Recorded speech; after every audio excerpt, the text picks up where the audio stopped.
വാർത്തകൾ ആദ്യമേ അറിയാൻ പ്രൈം ന്യൂസ് മലയാളം സബ്സ്ക്രൈബ് ചെയ്യൂ.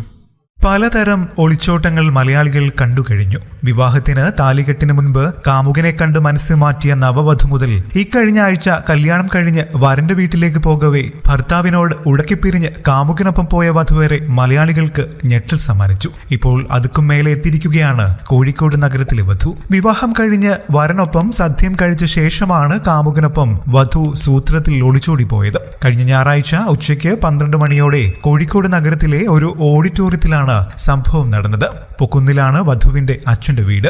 കഴിഞ്ഞ പ്രളയത്തിൽ വീട് തകർന്നു പോയതിനാൽ അവിടെ ചടങ്ങുണ്ടായിരുന്നില്ല. പട്ടേൽ താഴത്താണ് അമ്മയുടെ വീട്. വിവാഹം ഒരു ഓഡിറ്റോറിയത്തിലാണ് നടന്നത്. വളരെ ഗംഭീരമായിട്ടായിരുന്നു കല്യാണ ചടങ്ങുകൾ നടന്നത്. വിവാഹം ഓഡിറ്റോറിയത്തിലായതിനാൽ വിവാഹശേഷം പെൺവീട്ടുകാർ 1500 പേർക്കുള്ള സൽക്കാര സദ്യയും ഒരുക്കിയിരുന്നു. താലികെട്ടിന് ശേഷം മറ്റു ചടങ്ങുകളും ഫോട്ടോ സെഷനും നടന്നു. ഇതിനുശേഷം വരനും വധുവും മുട്ടിയുരുമിയിരുന്ന് ഭക്ഷണവും കഴിച്ചു. ഇതിനുശേഷം അടുത്ത സാരി മാറാനായി വധു തയ്യാറായി. വസ്ത്രം മാറാൻ പോകുന്നതിനിടെ ആൾക്കൂട്ടത്തിൽ നിന്നും സുഹൃത്തായ യുവതിയെ വധു ഒപ്പം കൂട്ടി. ഏറെ നേരം കഴിഞ്ഞിട്ടും തിരിച്ചു വരാതിരുന്നപ്പോൾ വധുവിന്റെയും വരന്റെയും വീട്ടുകാർ അന്വേഷണം തുടങ്ങി. അവസാനം ഓഡിറ്റോറിയത്തിലെ CCTV ക്യാമറ പരിശോധിച്ചപ്പോഴാണ് യുവതിക്കൊപ്പം വധു കാറിൽ കയറുന്നത് കണ്ടെത്തിയത്.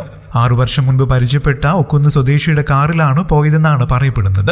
ഇവർ തമ്മിൽ പ്രണയത്തിലായിരുന്നു. ഇവിടെയുള്ള കടയിൽ 6 വർഷത്തോളം യുവതി ജോലി ചെയ്തു. പെണ്ണിന്റെ ഒരു അകന്ന ബന്ധു തന്നെയാണ് ഇരിങ്ങാട് സ്വദേശിയായ കാമുകൻ. നഗരത്തിലെ ഒരു വസ്ത്രവിൽപ്പനശാലയിലാണ് ജോലി. പെണ്ണു കാമുകനൊപ്പം പോയതിനെ തുടർന്ന് പെൺവീട്ടുകാരും വരന്റെ വീട്ടുകാരും തമ്മിൽ ഉടക്കിലും ഒടുവിൽ അടിയിലുമാണ് സംഭവം കലാശിച്ചത്. ഇതിനു പിന്നാലെ വിവാഹം കഴിഞ്ഞ് സദ്യമുണ്ട ശേഷം വധു കാമുകനൊപ്പം കടന്നതായി വധുവിന്റെ അച്ഛൻ പോലീസിൽ പരാതി നൽകി. യുവതിയെ കാണാനില്ലെന്ന പരാതിയിൽ കസബ പോലീസ് കേസെടുത്തു.